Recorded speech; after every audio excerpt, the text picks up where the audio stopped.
اصل چیز وہ قلب اور دل ہے، وہاں نظر ہوتی ہے۔ حضرت اقدس تھانوی قدس سرہ کا اس سلسلے میں بھی ایک ملفوظ اور ارشاد موجود ہے، اور اگر اس کے بغیر تلقین شروع کر دیں اور تعلیم شروع کر دیں تو پھر وہ ہوتا ہے جیسے ہمارے حضرت والا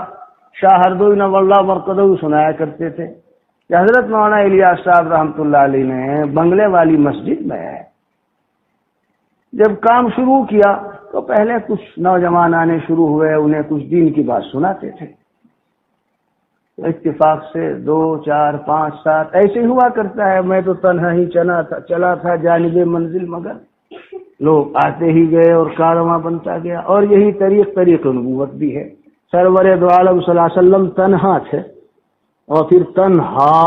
ہوتے چلے گئے، ماشاءاللہ جماعت بن گئی۔ طریق نبوت اور انبیائی طریق یہی ہے، یہ نہیں کہ پہلے جماعت بناویں اور یہ بناویں اور وہ بناویں۔ اتفاق سے حضرت نے ایک دن ان نوجوانوں میں سے ایک نوجوان کو ٹوک دیا، چہرے پہ داڑھی نہیں تھی، حضرت سنا رہے، تو حضرت نے ایسے اس کے چہرے پر ہاتھ پھیرتے ہوئے یوں فرما دیا، پیارے ابھی نور نہیں آیا، داڑھی کو نور۔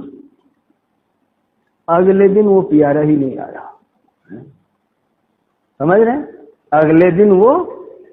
اب کوئی بات نہیں، کوئی روزانہ ہر ایک کا آنا تو ضروری نہیں ہوتا کہ حضرت کی ادھر توجہ ہوتی، مگر وہ تیسرے دن بھی نہیں آیا، چوتھے دن بھی نہیں آیا۔ جب چند دن گزر گئے تو حضرت والا ہمارے سناتے تھے کہ اب حضرت مولانا کو تنبہ ہوا، اور پھر ایک یوں فرمایا کہ اوہ بھائی ہم نے کچے توے پہ روٹی ڈال دی، کچے توے پہ روٹی ڈال دی، سمجھ رہے ہیں بات؟ جب روٹی پکانی ہوتی ہے تو روٹی پکانے والا مرد ہو یا عورت پہلے اس توے کو تیار کرتے ہیں، دیکھتے بھی ہیں اسے، اور اگر توا رکھا اور فوراً ایسے کر کے روٹی تو ساری روٹی خراب ہو جائے گی۔ کبھی قلب کی زمین ہموار نہیں ہوئی تھی، اس سے پہلے ہی ہم نے یہاں کے ایک عمل کے تعلق سے جو اسے ٹوک دیا تو ابھی توا تو تیار نہیں ہوا تھا اور روٹی بنا کے ڈال دی، وہ پھر آیا ہی نہیں۔ اصلاح کا سفر اصلاً قلب اور دل ہی سے شروع ہوتا ہے، اور ہو نہیں سکتا کہ دل میں اللہ تعالیٰ کی محبت ہو اور کامل محبت ہو اور اطاعت میں کمال نہ ہو۔ جب کامل محبت ہوگی اطاعت بھی کامل ہوگی، پھر بندہ کسی کی پرواہ نہیں کرتا، پھر تو اس کا مزاج یہ ہو جاتا ہے تو نہ چھوٹے مجھ سے یا رب، تیرا چھوٹنا ہے غضب، یوں میں راضی ہوں مجھے چاہے زمانہ چھوڑ دے۔ اور پھر تو اس کا مزاج یہ ہو جاتا ہے کہ سارا جہاں خلاف ہو پرواہ نہ چاہیے، مد نظر تو مرضی جانا نہ چاہیے، اب اس نظر سے جانچ کر تو یہ فیصلہ کیا کیا تو کرنا چاہیے، کیا کیا نہ چاہیے۔ تو بات یہ سمجھائی جا رہی تھی صلحاء و مصلحین کی صحبت یہ ایسی مؤثر ہے، اور میں نے کہا تھا کہ صحبت سے مراد یہ نہیں کہ بوریا بستر اٹھا کر کے وہیں لا کے ڈیرا ڈال دے۔ صحبت کی 2 قسمیں ہیں، ایک صحبت حسی جسمانی مادی، اصل تو یہی ہے ایک تفصیل کے ساتھ، اور دوسرے صحبت حکمی اور معنوی اور روحانی، تینوں لفظ ہیں۔ اصل مراد یہ ہے اس کی کہ اللہ والے سے اپنے آپ کو جوڑ لے، وہ حضرت نے اس کی بھی آگے تفصیل کی ہے، جایا کرے کچھ رہا بھی کرے بشرطے کہ اہل خانہ کے حقوق متاثر نہ ہوں، جتنا موقع مل سکے رہے اہل خانہ کے حقوق کی پوری محافظت اور حفاظت کرتے ہوئے، اپنے کسب حلال کی حفاظت و محافظت کرتے ہوئے۔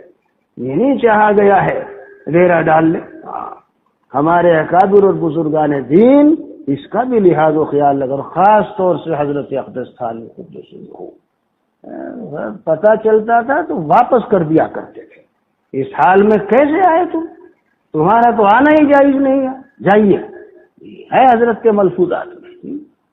تو اصل تو یہ ہے کہ جتنا بھی موقع مل سکے پاس رہے اور ساتھ رہے،